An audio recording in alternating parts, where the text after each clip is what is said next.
चाय घर से अभी हाल में बेरा प्रकाशन से ये किताब आई है। चाय की एक अलग ही दुनिया है और चाय के साथ हम नए सिरे से जुड़ते हैं। ये मेरी चाय पर तीसरी किताब है। एक कविता देखते हैं। चाय के चौराहे पर। चाय सुबह के होने का एहसास कराती है। दिन उग जाता है चाय की भाप के साथ। चाय का मग जैसे भर लाता हो उत्साह, ऊर्जा और अनंत बातों का सिलसिला, जो कहीं और नहीं बस चाय पर ही उतरती है। चाय की दुनिया सुबह से ही रंग में आ जाती है।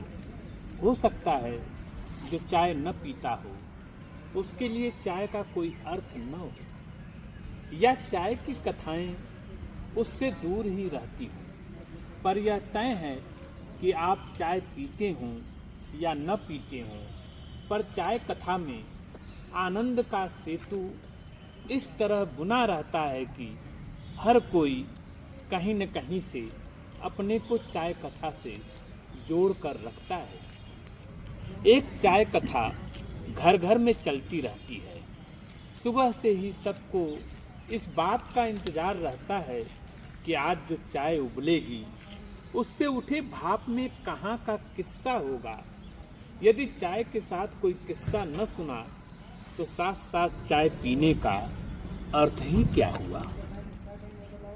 इससे अच्छा तो अकेले ही छान कर चाय पी जाते और चाय के भाप में किस्से की पुड़िया से जो उड़ती हवा आती है उसी में जीने का अंदाज ढूंढ लेते।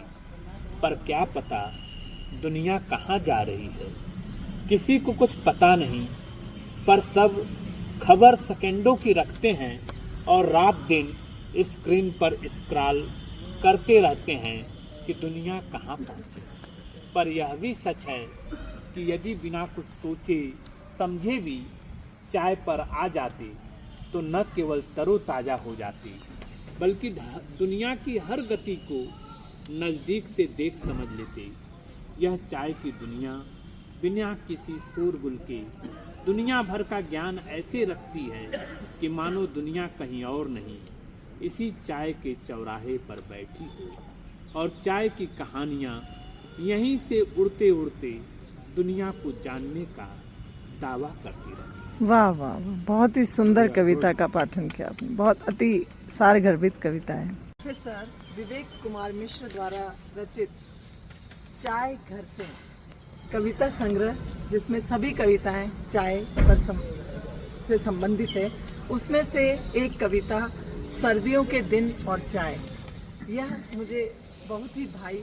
अमूमन सर्दियों में चाय हर कोई पीने लगता है।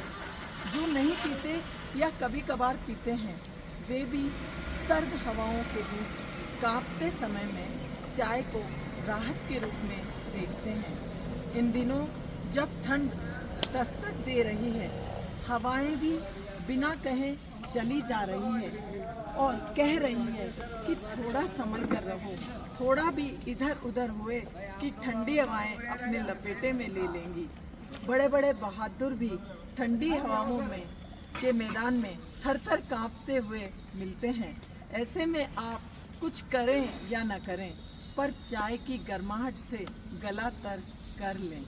समय समय पर चाय लेते रहें। इन दिनों में चाय एक तरह से दवा हो जाती है। जब अदरक, काली मिर्च, दालचीनी, इलायची, लौंग और तुलसी पत्ता को कूट पीस कर गर्मा गर्म चाय बनाई जाती है तो कैसी भी हवा चले उससे लड़ने का एक सहारा सर्दी के दिनों में चाय के प्याले के साथ मिल ही जाता है। चाय पीजिए और समय की हवाओं का सामना करते रहिए। चाय बराबर से कह रही है कि हमारे साथ है तो किसी भी मौसम में किसी तरह का कोई दिक्कत ही नहीं। और ये वाकई इस कविता का एक एक पद और एक प्रत्येक पंक्ति सर्दियों के मौसम में जो चाय का एक अलग ही आनंद है उसको प्रकट करती है। बहुत सुंदर कविता यहाँ पर प्रोफेसर विवेक कुमार मिश्र ने चाय के ऊपर लिखी है। मैं बड़ी सौभाग्यशाली हूँ कि मुझे उनकी ये कविता पढ़ने का अवसर यहाँ पे मिला। टाइटल बुक है चाय घर से, जिसमें कि प्रत्येक कविता अपने आप में अनूठी है, बिल्कुल अलग ही भाव कवि चाय के बारे में प्रकट करती है। बहुत ही सुंदर संग्रह है ये चाय घर से। आप इसको पढ़िए और आनंद लीजिए।